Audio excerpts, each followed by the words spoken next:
The glare of the setting Georgia sun bounced off the chrome of the rearview mirror, stabbing at Serafina Thorne's eyes. It was a familiar route, the one she took every evening from her upscale salon, éclair, back to the manicured perfection of her life in one of Buckhead's gated communities. But tonight, the familiarity was gone, replaced by a cold knot of dread tightening in her stomach. For the past 3 blocks, a dark blue sedan, a nondescript Ford Fusion, maybe 10 years old, had been a persistent shadow, mirroring her every turn, maintaining a disturbing, predatory distance. She told herself it was nothing. Atlanta traffic was a beast. Coincidences happened. But the driver was a silhouette, a faceless presence that felt intentional, her heart hammered against her ribs. Taking a sharp, unplanned right into the near-empty parking lot of a closed strip mall, she watched the mirror. For a terrifying second, the sedan's headlights swung in after her. Her breath caught. Then, as if the driver realized their mistake, the car corrected itself and sped past the entrance, disappearing down the road. Serafina sat there for a full minute, her hands trembling on the leather-wrapped steering wheel. She was 44, a woman who had fought for every scrap of peace in her life. This feeling, this hunted feeling, was a ghost she thought she had long since buried. Pulling into the cobblestone driveway of her home, the tension eased but never fully vanished.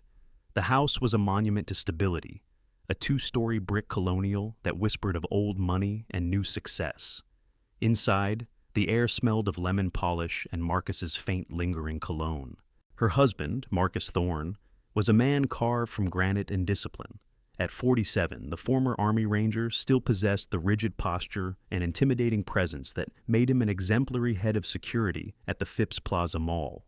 He was in the living room, his massive frame dwarfing the plush armchair, the blue light of the television flickering across his stoic face.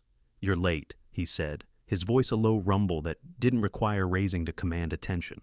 It wasn't an accusation, just a statement of fact.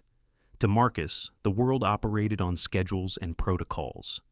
Traffic was a nightmare, she lied, the image of the blue sedan flashing in her mind.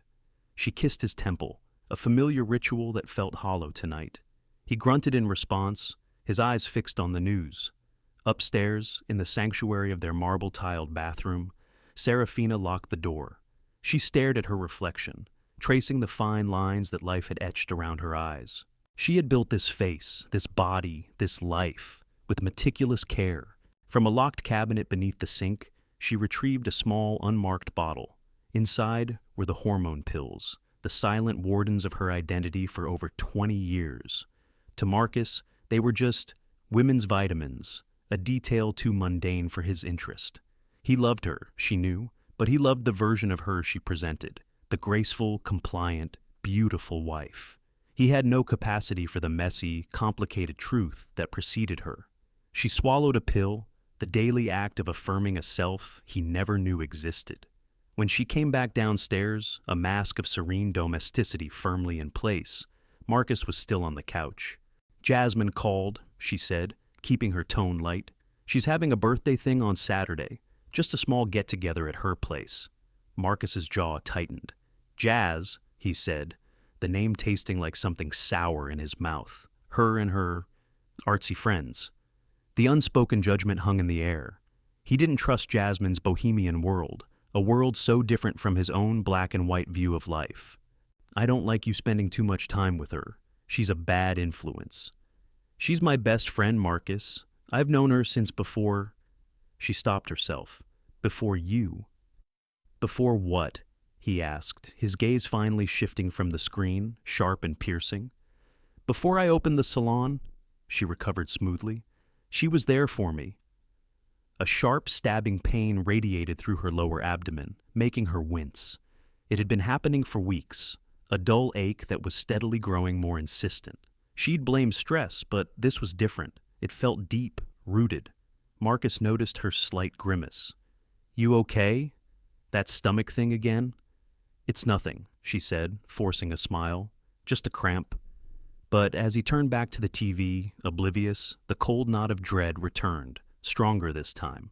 It wasn't just the anonymous car or the gnawing secret she kept from her husband. It was the betrayal of her own body, a body she had fought so hard to claim. The pain was a new shadow, joining the others that lurked just beyond the perfect sun-drenched facade of her life, threatening to pull the entire structure down. The pain was no longer a dull ache. It was a hot, insistent clawing in her abdomen that left her breathless and doubled over. The home remedies and reassurances that it was just stress were useless. Fear, sharp and cold, finally propelled Serafina to do what she had been avoiding for years: make an appointment with a new gynecologist. She chose a prestigious clinic in the heart of Buckhead, run by a Dr. Evelyn Reed, whose pristine reputation and discreet location promised the kind of detached professionalism Sarah desperately needed. Anonymity was a luxury, and she was willing to pay for it.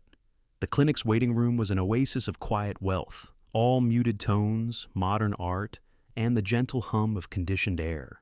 But for Sarah, it felt like a sterile, soundproof chamber where her worst fears were about to be amplified. Every tick of the minimalist clock on the wall was a countdown.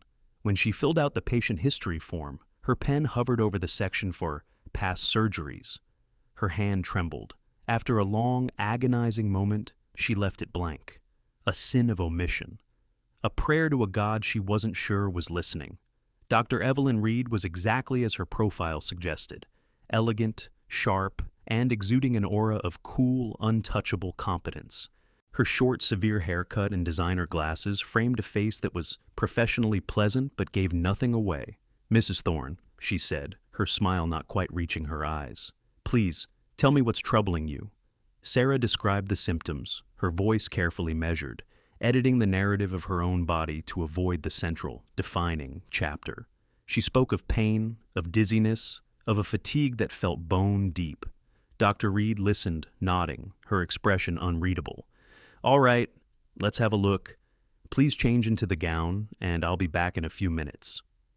Left alone, the panic that had been simmering within Sarah boiled over. The paper gown felt like a shroud. She laid back on the examination table, the cool leather a stark contrast to the fire in her gut. She was a fortress, built over 2 decades, and its walls were about to be breached. The examination began routinely: blood pressure, a check of her glands. But when Dr. Reed began the internal exam, the air in the room shifted. There was a sudden stillness. The doctor's movements froze. Slowly she raised her gaze to meet Sarah's, and the professional veneer had evaporated, replaced by something cold and clinical, like a scientist observing an unexpected specimen. "Mrs. Thorne," Dr. Reed's voice was now clipped, stripped of all warmth. "You neglected to mention on your intake form that you've undergone gender reassignment surgery." The words hit Sarah like a physical blow. The blood drained from her face. I didn't think it was relevant to the current symptoms," she stammered, the lie tasting like ash. "It is relevant to your entire physiology," Dr. Reed said sternly, her gaze unwavering. "It has everything to do with your health, the formation of scar tissue, the long-term effects of hormone replacement. These are critical factors. How long ago was the procedure?" 20 years ago, Sarah whispered, the secret finally uncaged in this cold, sterile room. Just as Dr. Reed was about to continue her interrogation, the door to the exam room swung open without a knock. Marcus stood there, his broad shoulders filling the doorway, his face a mask of concern. "Sarah, the receptionist said you were still in here. Dr. Reed's office called me, said I should come down. Something about your test results being alarming." Sarah's world tilted on its axis. The doctor's office called him? She stared at Dr. Reed, a sudden, horrifying understanding dawning. This wasn't an accident. Dr. Reed, seeing Marcus, didn't miss a beat. Her expression shifted to one of grave, professional concern. A masterful performance. Mr. Thorne, thank you for coming. We were just discussing the necessary follow-up tests for your wife." She paused, letting the silence stretch, her eyes flicking from Marcus's confused face to Sarah's pale, terrified one. "Given the complexities arising from her extensive post-operative history, we need to be extremely thorough." "Post-operative history?" Marcus frowned, his brow furrowed in confusion. He stepped further into the room, his gaze landing on his wife, half-dressed and vulnerable on the examination table. "What are you talking about? What surgery?" The silence was a living thing, thick and suffocating. Dr. Reed looked at Sarah, a silent, cruel question in her eyes. Shall I tell him, or will you? Don't know what? Marcus's voice began to rise, the first tremor of an earthquake. Sarah, what the hell is going on? Dr. Reed took a small step back, playing the part of the reluctant third party. Perhaps, she said softly, her voice laced with false sympathy. This is a conversation you and your wife should have had a long time ago. It concerns her medical history, from before you met, from when she was a man. The final 3 words hung in the air, dense and heavy as lead, when she was a man. For a moment, Marcus was utterly still, a statue of disbelief. His brain seemed to be struggling to process the statement, to fit it into the 15-year reality he had known. He looked from Dr. Reed's calculatingly sympathetic face to his wife's, which was now a deathly white mask of pure terror. The confusion on his face curdled, shifting through a dozen emotions in a few seconds before settling into a look of profound, visceral disgust. Man, he whispered, the word foreign and foul in his mouth. Then the whisper became a roar. A man? I've been sleeping with a goddamn man for 15 years? No, Marcus, listen to me. Serafina scrambled off the table, pulling the flimsy paper gown around herself. Her dignity was shattered, but she tried to reclaim some piece of it. I am a woman. I have always been a woman on the inside. The surgery just made my body match my soul. Shut up! His fist shot out, not at her, but at the drywall beside the door, smashing a crater into the placid beige paint. Plaster dust rained down. Lies! My whole life with you has been a lie. You freak. You thing. Mr. Thorne, you need to calm down, Dr. Reed interjected, pressing a discreet button under the counter. Her voice was firm, but her eyes held a flicker of dark triumph. This was the chaos she had wanted. This was the detonation. You stay out of this, Marcus bellowed, turning his fury on the doctor. This is between me and this liar. That was Sarah's chance. While his back was turned, she grabbed her clothes and her purse from the chair. I'm leaving, she said, her voice trembling but resolute. We can talk when you're not like this. You're not going anywhere, he snarled, lunging for her. But Dr. Reed, surprisingly, stepped in his way. Security is on its way, Mr. Thorne. I suggest you leave. He shoved the doctor aside with an effortless display of strength and stormed out into the hallway after his wife. Sarah was already fumbling with the emergency exit door, foregoing the elevator. She burst out into the concrete stairwell, her heels clattering a frantic rhythm on the steps.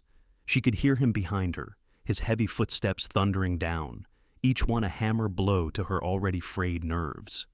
You think you can just walk away from this? His voice echoed in the enclosed space. 15 years! You made a fool of me! A fool! She spilled out of the clinic's side door and into the late afternoon glare. The polished, serene world of Buckhead suddenly felt hostile. People on the sidewalks turned to stare as a disheveled woman in a wrinkled dress ran past them, followed by a large, enraged man shouting obscenities. Stop, you pervert! He screamed, the word a dagger that found its mark. Panic gave her a burst of adrenaline. She saw an alleyway up ahead, a narrow, dark gash between 2 chic boutiques. It was a shortcut, a path to a less crowded street where she might find a taxi, find Jasmine, find safety. She darted into the shadows of the alley, the scent of garbage and damp brick assaulting her senses.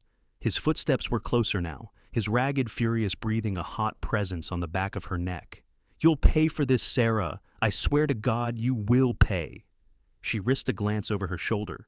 He was right there, his face a terrifying mask of rage. She pushed herself harder, her lungs burning, her sides screaming in protest.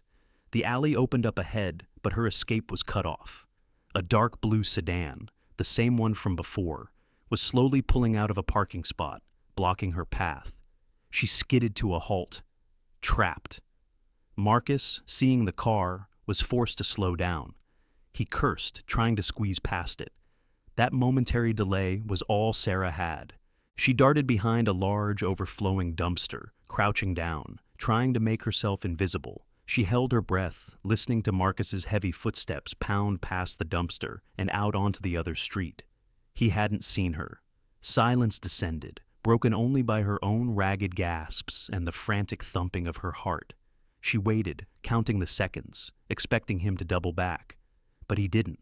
After what felt like an eternity, she heard his receding shouts as he continued his search down the next block. She was alone, shaking, crying. She leaned her head against the cold, grimy brick. The immediate danger had passed, but she was adrift in the wreckage of her life. She closed her eyes, trying to think, to plan. A soft scrape of a shoe on gravel from the other end of the alley made her eyes fly open. She wasn't alone. A figure was detaching itself from the deep shadows near the entrance where she had first run in. The figure was calm, unhurried, its features obscured by the twilight. It began to walk toward her, its steps slow and deliberate. It wasn't Marcus, it was someone else. And as the figure drew closer, a glint of metal in its hand caught the last rays of the dying sun. The first light of dawn struggled to pierce the thick, humid Atlanta air, casting a sickly gray pallor over the city. Patrolman Davis was on his usual early morning sweep when a flash of color in the service alley behind the chic boutiques on Peachtree Road caught his eye. It was a woman's red shoe lying on its side. His gaze followed a trail of discarded purse contents, lipstick, keys, a wallet, to the hulking form of a commercial dumpster. And from behind it, an arm, bent at an unnatural angle. "Dispatch, this is 7 to 14. His voice was tight. "I have a possible 1057, female, in the alley behind 3530 Peachtree. Looks like a homicide. Requesting detectives and a crime scene unit." Within 30 minutes, the alley was a sanitized bubble of yellow tape in a world that had woken up and wanted to know why. Detective Isaiah Ike Sterling navigated his beat-up Crown Victoria through the circus of flashing lights. At 52, Ike wore his years and his cynicism like a well-worn coat. His hair was more salt than pepper, but his eyes, deep-set and weary, missed nothing. He pulled on a pair of latex gloves before he even stepped out of the car. The medical examiner, a no-nonsense woman named Dr. Chen, was already crouched by the body. "What's the story, Doc?" Ike asked, his voice a low gravel. "Female, black, looks to be in her 40s, Dr. Chen said without looking up. "Massive trauma to the head and upper torso. Brute force. We've got defensive wounds on her forearms and skin under her fingernails. She fought like hell. Preliminary weapon of choice is probably that." She nodded towards a rusty, blood-caked piece of rebar lying a few feet away. Ike knelt, taking in the scene. The victim, Seraphina Thorne, lay in a grotesque parody of repose. Her face was a ruin, her elegant features obliterated by a frenzy of violence. Her expensive clothes were torn and stained. It was overkill, a crime of rage, the kind of raw, unrestrained fury that was deeply personal. "We got an ID," a young uniformed officer said, handing Ike a Ziploc bag containing the wallet. "Seraphina Thorne, age 44, address in Buckhead." Ike studied the driver's license photo. A beautiful, smiling woman stared back at him. He looked from the photo to the brutalized face on the ground. The chasm between the two was vast and sickening. "Time of death?" "Gonna ballpark it between 5 and 7 p.m. last night. I'll know more after I get her on the table," Dr. Chen replied. As the CSU team began their meticulous work, another young officer, fresh out of the academy, muttered to his partner, just loud enough for Ike to hear. "Heard she was one of those, a dude." He snickered. Ike's head snapped up. He walked over to the officer, his presence suddenly immense. He didn't raise his voice. He didn't have to. "Officer," he said, his tone dangerously soft. "The person lying on that ground is a victim of homicide. She is a human being who was brutally murdered in an alley in my city. You will refer to her as the victim, or Mrs. Thorne, or ma'am. If I hear you use any other word, you and I will have a conversation you will remember for the rest of your very short career. Do you understand me?" The young officer paled. "Yes, sir." "Detective." "Understood." Ike turned away, his jaw tight. It was always like this. The victims were judged before the evidence was even collected. He walked the length of the alley, his eyes scanning every detail. The blood spatter on the brick wall indicated the first blows were struck while she was standing. The scattered contents of her purse suggested a robbery, but the violence was too extreme for a simple mugging. This was a message. He looked up, his gaze falling on a small dome-shaped security camera mounted on the corner of the building overlooking the alley. "Get the footage from that camera," he ordered his partner, Detective Miller. and canvass every employee, every delivery guy, every living soul who was in this area yesterday afternoon. Back in his car, Ike ran the victim's name, Serafina Thorne, 44, owner of Eclat Salon, married to Marcus Thorne, 47, ex-military head of security at Phipps Plaza. A quick check on Marcus revealed a sealed juvenile record and a few minor disorderly conduct charges from his youth, but nothing for the last 2 decades. "Get a patrol car to the Thorne residence," Ike said to Miller, "and have them call the husband. Let's see what his story is." A few minutes later, Miller's phone rang. It was the patrol unit at the Thorne house. "No answer at the door, Ike, and his cell is going straight to voicemail. His supervisor at the mall said he never showed up for his night shift. Called in sick, apparently, which is something he never does." Ike felt a familiar, cold certainty begin to settle in his gut. A brutal murder, a missing husband who didn't show up for work. It was the oldest story in the book, but as he looked back at the crime scene, at the sheer, unadulterated rage etched into the bloody tableau, he couldn't shake a nagging feeling. It was almost too perfect, too neat. The story was there, written in blood, but Ike had a sense that he was only reading the cover, and the most twisted chapters were still hidden from view. The narrative of Serafina Thorne's murder took shape with brutal, swift efficiency. By midday, Marcus Thorne was no longer just a person of interest. He was the prime suspect in the hunt for a killer. The foundation for the case against him was laid by the cool, credible testimony of Dr. Evelyn Reed. In a quiet, sunlit office that seemed a world away from the grimy alley, Dr. Reed recounted the previous day's events to Detective Ike Sterling. She painted a vivid picture of a man unhinged by a shocking revelation. "He was beyond furious," she said, her hands clasped calmly on her mahogany desk. "I've never seen such rage. He smashed his fist into my wall. He called her the most vile, hateful things. When she ran, he chased after her like a wild animal. I was genuinely afraid for her life. I pressed the security button, but they were gone before anyone could get there." She seemed shaken, the perfect picture of a professional caught in a tragic domestic explosion. Her story was a powerful anchor for the prosecution's theory. A proud, conservative man, a former soldier, discovers his wife of 15 years was born a man. His world shatters. His pride, his very identity, is assaulted. In a fit of transphobic, homophobic rage, he hunts her down and exacts a terrible, bloody revenge. It was a story the media latched onto with voracious glee. News of Sarah's transgender identity leaked, and headlines screamed of betrayal and a husband's fury. The patrol unit sent to the Thorne residence found a scene that only hardened the suspicion. The front door was unlocked. Inside, the master bedroom was in disarray. Drawers were pulled open, clothes were strewn across the floor, and a suitcase lay open and half-packed on the bed. It looked like someone had been preparing to leave in a great hurry. On the floor of the walk-in closet, they found the most damning piece of evidence yet, an empty custom-fitted box for a .38 caliber Smith & Wesson revolver. "He has a permit," Detective Miller reported to Ike over the phone. "Registered to him 5 years ago. He's ex-military expert marksman. Put out a bolo. Armed and extremely dangerous," Ike commanded, the words tasting like gravel. "Check airports, bus stations, rental car agencies. Get his face on every screen in this state." Ike decided to visit the Thorne residence himself. The house felt eerily quiet, a stage where the final act of a tragedy had been set. As he was leaving, an older white woman who was watering her prize-winning roses in the yard next door approached him, her face a mask of concerned curiosity. "Is it true, Detective?" she asked in a hushed, conspiratorial tone. "About that woman? That she was, you know?" Ike's face remained impassive. "We're investigating a homicide, ma'am." "I just knew there was something off about him," she continued, ignoring his professional wall. "Marcus, always so quiet, so intense. I'm not surprised, really. You know how those people can be. Such a temper. Those people."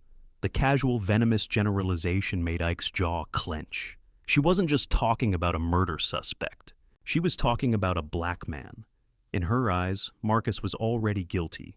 His crime a fulfillment of a prejudiced stereotype she'd held all along.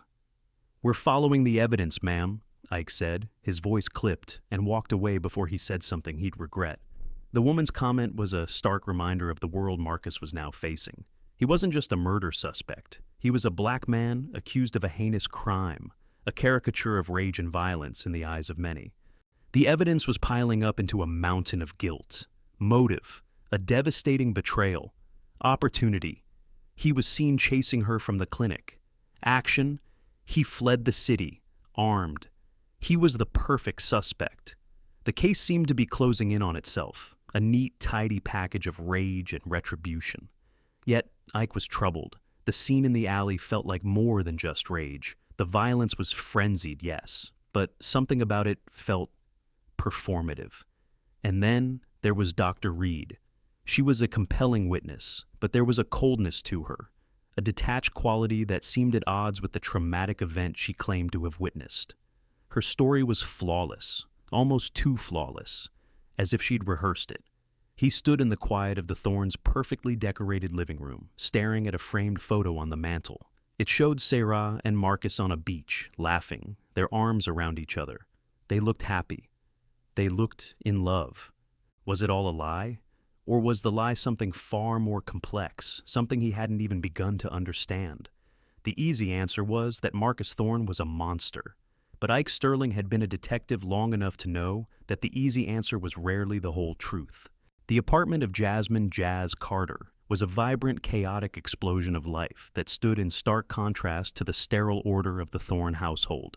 Canvases in various stages of completion leaned against every wall, the air thick with the scent of turpentine and incense.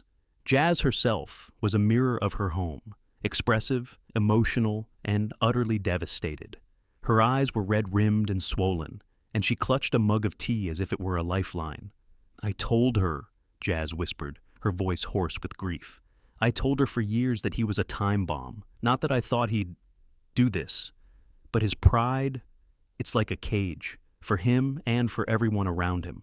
Detective Ike Sterling sat on a worn velvet armchair, his large frame looking out of place in the bohemian clutter. He let her talk, knowing that in the torrent of grief, vital details often emerged. "Did she ever say she was afraid of him?" Ike asked gently. Jazz shook her head, a tear tracing a path through the foundation on her cheek. "Not physically. Marcus wasn't a wife-beater. His control was more subtle. It was in the way he'd question where she was going, who she was with, the way he made her feel small for liking things he didn't approve of, like my art or my friends." She walked on eggshells. She spent 15 years of her life trying to be the perfect woman for a man who would have hated her if he knew who she truly was. She looked up at Ike, her eyes filled with a fierce, protective anger. "But you have to understand, detective, she loved him. God, did she love him? That's the tragedy of it all. She thought his love was her safe harbor, but it was just a gilded cage. She was so afraid of losing him that she locked away the most fundamental part of herself." Ike listened, absorbing the painful complexity of the relationship. It wasn't a simple case of a victim and a monster. It was a love story built on a catastrophic lie. "You knew about her past?" "I'm the only one who did," Jazz said, a sad smile touching her lips. "I knew her when she was Samuel. I was there when she decided to become Serafina. I held her hand after the surgery. I watched her blossom into this incredible, beautiful woman. And I watched her hide it all away for him. The weight of that secret, carried for so long, seemed to fill the small apartment." Ike felt a profound sadness for the victim, a woman who had lived a divided life, constantly afraid of the one person she should have been able to trust the most. He was about to ask another question when Jazz's expression suddenly changed, a new thought cutting through her grief. "Wait," she said, sitting up straighter. "There was something else. A few weeks ago, she was scared." Ike leaned forward, his interest piqued. "Scared of what?" "She said she was being followed," Jazz explained, her voice gaining urgency. "A car, a dark blue sedan. She saw it parked outside the salon a few times, saw it behind her on the drive home. She was convinced Marcus had hired a private investigator. She thought he suspected she was cheating on him." The detail hit Ike with the force of a physical blow. A dark blue sedan. The same type of car Sarah had swerved to avoid right before the murder. The same type of car that had blocked her escape from the alley. "Did she describe the driver?" Ike asked, his voice sharp. "No, she couldn't get a good look. Just a shape. She said it felt creepy. We even joked about it to try and make it less scary. But then it stopped for a week or so, and she convinced herself she was just being paranoid, that the stress was getting to her. This was it, the loose thread, the detail that didn't fit the neat narrative of a husband's spontaneous rage. A stalker. Was it a PI hired by Marcus? That would suggest his suspicion was premeditated, not a sudden shock. Or was it someone else entirely? Someone with their own motive, their own connection to Serafina? Ms. Carter, Ike said, his mind racing. This is very important. Did she mention anything else about this car? A partial license plate? Anything at all? Jazz squeezed her eyes shut, trying to remember. No, nothing specific. Just that it was a Ford, she thought. An older model, dark blue, that's all. Ike stood up, a new energy coursing through him. The mountain of evidence against Marcus Thorne suddenly looked less imposing. It was still there, but now there was a shadow behind it, a shadow in the shape of a dark blue sedan. The case had just cracked open. He was no longer just hunting for Marcus Thorne. He was hunting for a ghost, and Jasmine Carter had just given him the first real clue to its identity. He thanked her for her time, his mind already piecing together a new, more terrifying possibility. What if Marcus Thorne wasn't the hunter? What if, in that final chaotic chase, he and Sarah were both being hunted by a third party, a hidden player who had been waiting patiently in the wings for the perfect moment to strike? The bolo on Marcus Thorne paid off sooner than anyone expected. A state trooper running plates at a gas station 60 miles south of Atlanta got a hit. Marcus's silver Lexus SUV was fueling up. Before backup could arrive, Marcus spotted the cruiser and bolted. He abandoned the SUV at the edge of the dense, sprawling Chattahoochee National Forest and disappeared into the trees. The area was a tangled wilderness of thick undergrowth, steep ravines, and towering pines that blocked out the sun. A standard search grid was nearly impossible. Helicopters were useless. For hours, officers beat through the brush with no success. The forest was swallowing him whole. Frustration was mounting at the mobile command post. To the ranking officer, a hard-nosed captain named Harris, this was proof of guilt. Only a guilty man runs like this, he grumbled, staring at the useless map. But Detective Ike Sterling saw it differently. He saw desperation. He saw a man, trained by the Army to survive in the wild, reverting to his training under extreme duress. He's running from a murder charge, Captain, Ike said.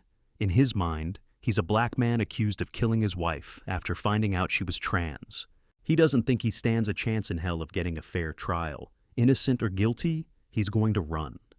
Ike knew they were losing time. He made a call. An hour later, a K9 unit vehicle pulled up. Out jumped a magnificent German shepherd, its coat the color of sable and shadow, its intelligent eyes fixed on its handler, Officer Chen. This was Shadow, the best tracker on the force. Give him something with the suspect's scent, Chen instructed. They used a T-shirt recovered from the half-packed suitcase in Marcus's bedroom. Shadow sniffed it once, twice, then let out a low, eager whine. With a sharp command from Chen, the dog was off, nose to the ground, pulling the handler through the dense woods with an unwavering purpose. The pursuit was grueling. Shadow moved with relentless efficiency, leading them deeper into the forest. They followed the dog's path for nearly 2 miles, the sounds of the highway fading into an unnerving silence. Then, Shadow stopped. He was at the edge of a small, gurgling creek. He sniffed the air, then the muddy bank, and let out a soft bark. He crossed here, Chen said, trying to mask his scent trail in the water. But as they prepared to cross, Shadow did something unexpected. He veered sharply to the left, away from the creek, and began sniffing intently at a thick patch of ferns and decaying leaves about 20 yards from the path Marcus had clearly taken. He started digging frantically, dirt and leaves flying. "What's he got?" Captain Harris asked, annoyed by the delay. "That's not the trail." "He's on a scent," Chen insisted. "A ghost scent. Something else was here."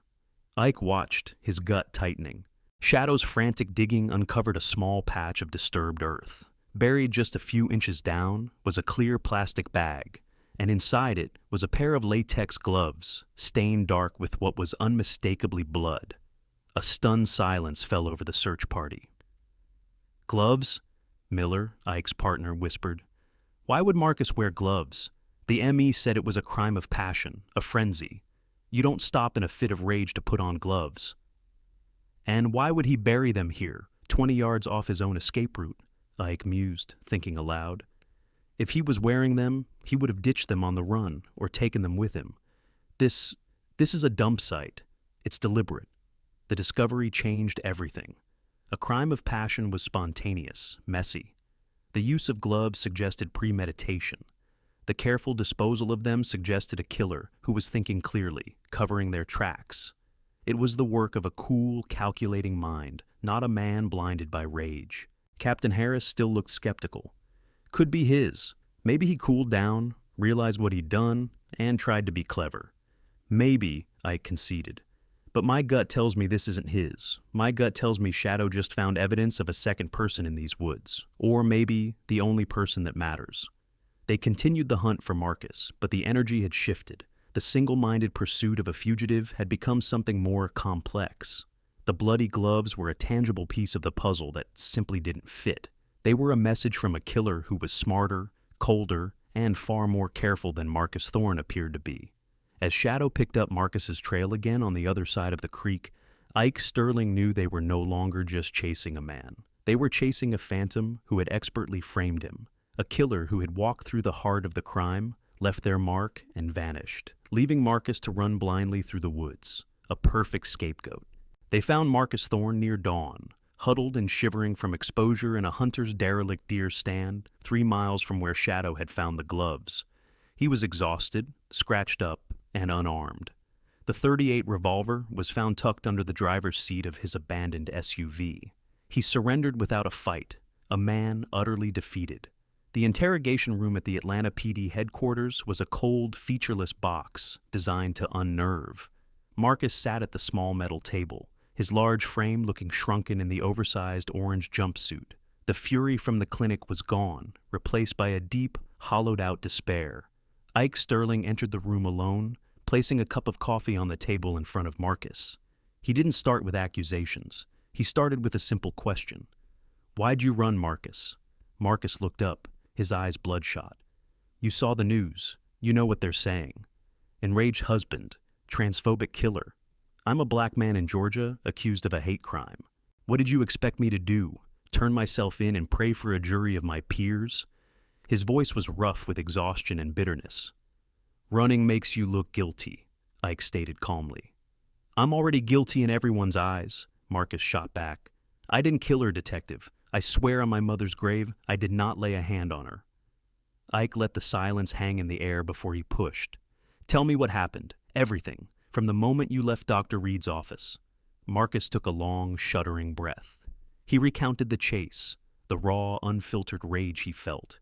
He didn't spare himself, admitting to the hateful things he'd screamed, the blind fury that had consumed him. "I was out of my mind," he confessed, his voice cracking. "My whole world. It just imploded. 15 years. I felt like a fool, like my life was a joke." He described losing her, the alley, the blocked path. "When I got to the end of the alley, she was gone. I assumed she'd gotten away, hailed a cab, gone to her friend Jasmine's place. I never thought—" His voice trailed off, the horrific reality of her death too much to articulate. "You said a car blocked the alley," Ike prompted, his gaze sharp. "Tell me about that car." "A blue sedan," Marcus said immediately. "Dark blue, maybe a Ford Fusion. It was just there. It pulled out right in front of me. I had to stop. By the time I got around it, Sarah was gone. I saw the car drive off down the street." His story matched the evidence. It matched what Jasmine had said. It was plausible, but it was also the kind of story a guilty man, desperate to create reasonable doubt, would invent. "So you just gave up? Went home?" Ike pressed. "I was lost. I drove around for an hour hoping to see her, to talk to her, to yell some more. I don't know. When I couldn't find her, I went home. I was going to pack a bag, go to my brother's place in Savannah, clear my head. Then I saw the news report on my phone. Her body, found in that alley." He looked at Ike, his eyes pleading. "I panicked. I grabbed my gun. Force of habit. I always take it when I travel, and I just drove." He was a compelling storyteller. The shame, the anger, the grief. It all felt real, But Ike had seen guilty men cry more convincing tears. He needed more. You fought with her, Marcus. The ME found skin under her fingernails. She scratched her attacker. Ike watched him closely, looking for a flicker of fear, a sign of deception. Marcus didn't flinch. He held up his hands and arms. Look at me. I was crashing through the woods for a day and a half. I'm covered in scratches. But if you think you'll find my DNA on her, you're wrong, because I didn't touch her. Ike was about to counter, to apply more pressure, when his partner, Miller, knocked and opened the door, a single sheet of paper in his hand. Miller's eyes were wide. He handed the paper to Ike. It was the preliminary DNA report from the lab. The sample recovered from underneath Serafina Thorne's fingernails had been analyzed. Ike read the single decisive line, and the entire case pivoted on its axis. He looked up from the paper, his eyes locking with Marcus's. The DNA from the skin cells found under your wife's nails doesn't belong to you, Marcus, Ike said, his voice flat. It belongs to a woman.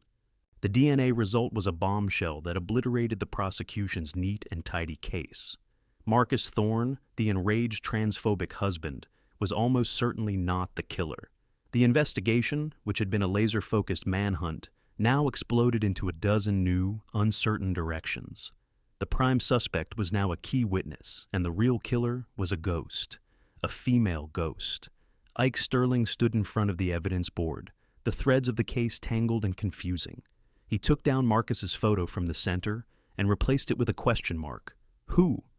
The obvious answer was the driver of the blue sedan. A woman? A stalker. But who was she?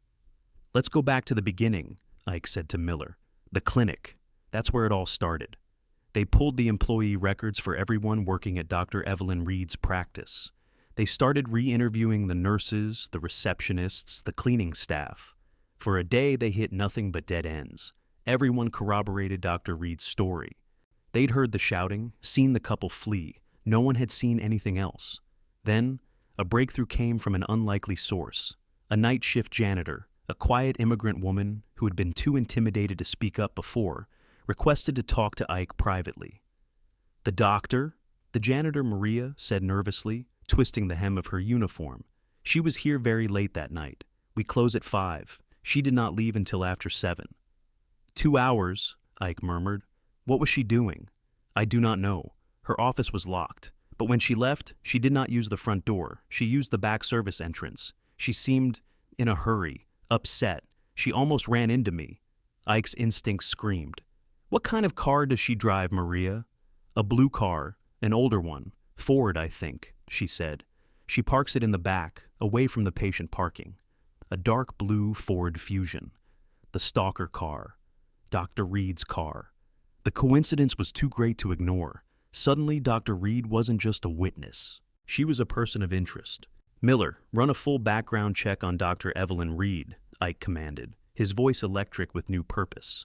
I want everything. Financials, past employment, known associates. Dig deep, and check her phone records against Marcus Thorne's for the last 6 months. While Miller worked the databases, Ike brought Marcus back into the interrogation room. This time, the tone was different. It wasn't an interrogation, it was a conversation. Marcus, I need you to be completely honest with me, Ike began. Your relationship with Dr. Reed. Did you know her before your wife's appointment? Marcus tensed, his gaze dropping to the table. He was silent for a long moment. We knew each other, he admitted quietly. She used to work at the medical office at the mall, Phipps Plaza, where I work. Just acquaintances? Ike pressed, knowing there was more. Marcus sighed, the sound heavy with shame. No, it was more. For a little while. A few months ago. It was a mistake. I was feeling distant from Sarah. She was keeping secrets, I could feel it, but I didn't know what they were. Evelyn. She paid attention to me. I ended it. I told her I'd love my wife and it was a mistake. The pieces clicked into place with sickening clarity. A scorned lover. An obsession. Miller burst into the room, his face pale. Ike, you need to see this. He laid out the phone records, dozens of calls and texts between Marcus and Evelyn Reed. Many were late at night. The calls had been frequent, then stopped abruptly about a month before the murder, right when Marcus claimed he had ended the affair. She was obsessed with him, Miller said. And look at this. Her previous employment. She worked at Phipps for 3 years. She and Marcus definitely overlapped. The motive was no longer a mystery. It wasn't transphobia. It was jealousy. It was a dark, twisted obsession.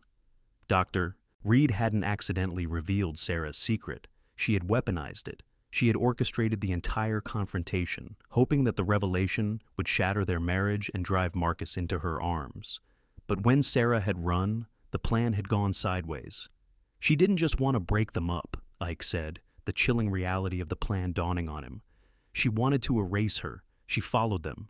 When Marcus lost Sarah in the alley, Evelyn found her. He pictured the scene. Sarah, cornered and terrified, confronted not by her enraged husband, but by his scheming lover, the woman who had just detonated her life. There would have been a confrontation, an argument, threats.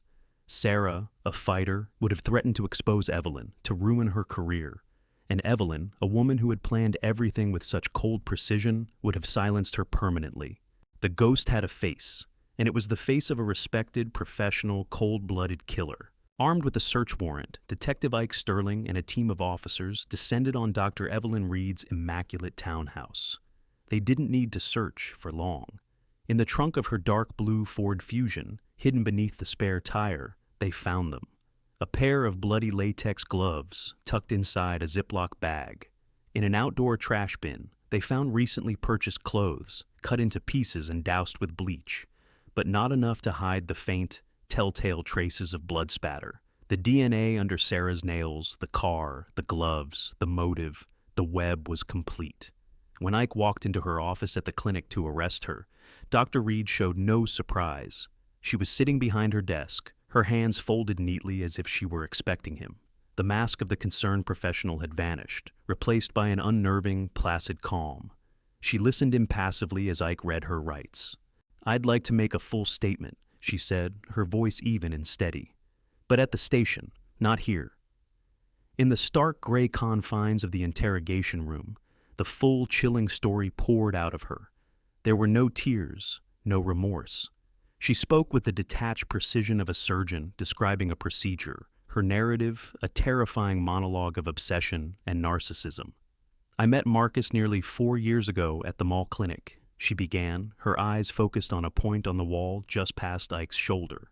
"He was everything I'd ever wanted in a man. Strong, disciplined, decisive, a protector. He was trapped in a passionless marriage with a woman who, he said, didn't understand him. He deserved better. He deserved me." She explained how she had cultivated their relationship, playing the part of the sympathetic ear, the intellectual equal. The affair was, in her mind, not a sordid transgression, but a logical progression. "He belonged with me," she stated, as if it were an irrefutable fact of science. "And when he ended it," Ike prompted. For the first time, a flicker of emotion crossed her face, a flash of pure, unadulterated anger. "He refused to leave her. He said they had a bond." I couldn't understand it. What bond could he possibly have with that plain, insipid woman? What did she have that I didn't? Her obsession turned to investigation. She began following Serafina, studying her routine, her life, looking for a weakness. It was during this surveillance that she discovered Sarah's secret. I saw her picking up her prescriptions. I recognized the medications, estradiol, spironolactone. The pieces fell into place. It was perfect. Her lips curved into a faint, chilling smile. "Perfect how?" "I knew Marcus," she said. "I knew his background, his values. He's a man of honor, of tradition. He could never accept that his wife was inauthentic. All I had to do was arrange for the truth to be revealed. I knew the shock would be enough to break them. The rest would follow." She admitted to calling Marcus to the clinic, to engineering the confrontation. "I expected a dramatic scene. I expected him to disown her. I expected him to turn to me for comfort, but I didn't expect her to run." Ike leaned forward, his voice low. "What happened in the alley, Evelyn?" She closed her eyes for a moment, as if replaying a favorite film. "I followed them. I used my car to block Marcus, to give myself a few seconds. When I entered the alley, she was there, alone, panicked. I approached her. I told her I was there to help." Her voice dropped, becoming almost a whisper. "She recognized me. She started screaming. She called me a monster, unprofessional, She threatened to ruin me, to file a complaint with the medical board, to destroy my practice. She didn't understand. I was trying to liberate him. I was offering her a chance to walk away with some dignity. But she was selfish. She only thought of herself.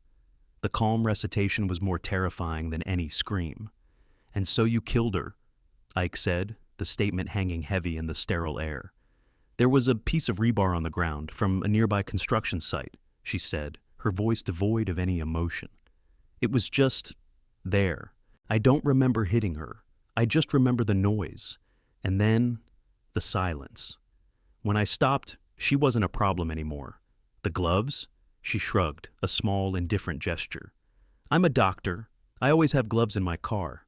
It was just a precaution, a loose end." She fell silent, her confession complete. There was no remorse in her eyes, only the cold, hard certainty of a person who believed her actions were not just justified, but necessary.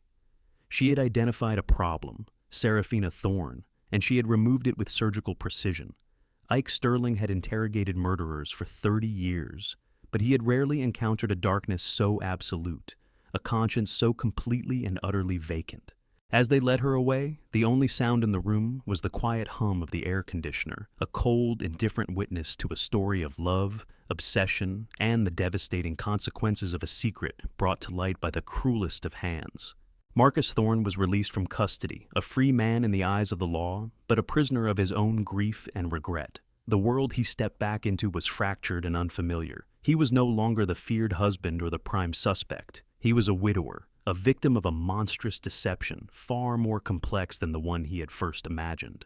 The day of Serafina's funeral was bright and painfully sunny, the Georgia sky a brilliant cloudless blue that felt like a mockery. A surprisingly large crowd gathered at the small historic church. Her clients from the salon, neighbors who only knew her warm smile, and the vibrant artistic friends Marcus had always disdained. They were all there. Marcus stood apart from the crowd, a solitary hulking figure in a dark suit, uncertain of his place in this landscape of grief. He watched as they carried her casket, his mind replaying his last words to her, the hateful, venomous things he had screamed in the street. They were a poison he would carry for the rest of his life. After the service, as people milled about, speaking in hushed tones, Jasmine Carter approached him. Her eyes were still puffy, but her expression was one of quiet resolve, not accusation. She didn't say a word. She simply reached out and took his large, calloused hand in her own. Together, they walked toward the casket to say their final goodbyes. "She was so afraid," Jasmine said softly, her voice just for him. "All those years, she lived in constant fear that you would find out, and that you would hate her for it. That fear dictated her every move." "I don't hate her," Marcus rasped, his voice thick with unshed tears, as he looked down at his wife's face, so skillfully and peacefully restored by the mortician. I wish she had trusted me. I wish she had told me herself." He paused, the weight of 15 years of unspoken truths pressing down on him. "I miss her." "She loved you, Marcus," Jasmine said. "More than anything." He nodded, unable to speak. He gently placed a single long-stemmed red rose, Sarah's favorite, on the polished wood of the casket. It was a gesture of love, offered far too late. Watching from the edge of the cemetery, Detective Ike Sterling felt the familiar, bitter satisfaction of a closed case. The killer was behind bars. Justice, in its cold, procedural way, would be served. But there was no victory here. There were only victims. Too late for Serafina, who had spent a lifetime building a fortress of secrets to protect a love she feared was too fragile to withstand the truth. Too late for Marcus, who was left to grapple with the devastating realization that he might have been strong enough to love the real woman behind the facade, if only he'd been given the chance. He was now haunted not by her secret, but by his own reaction to it. He would never know if, given time, his love could have conquered his prejudice. As Ike got into his car, he took one last look at the scene. Marcus was still standing by the grave, his broad shoulders slumped, a man utterly alone in the bright, unforgiving sunlight. The case of Serafina Thorne wasn't just a story about a love triangle or a jealous rage. It was a tragic testament to the corrosive power of secrets born from fear. The silence, meant to protect, had instead created a vacuum, And into that void, a true monster had stepped, exploiting that fear and shattering lives with devastating ease. Some secrets, Ike thought, are too heavy to carry alone. Left to fester in the dark, they don't just poison the one who holds them. They become a weapon in the hands of others,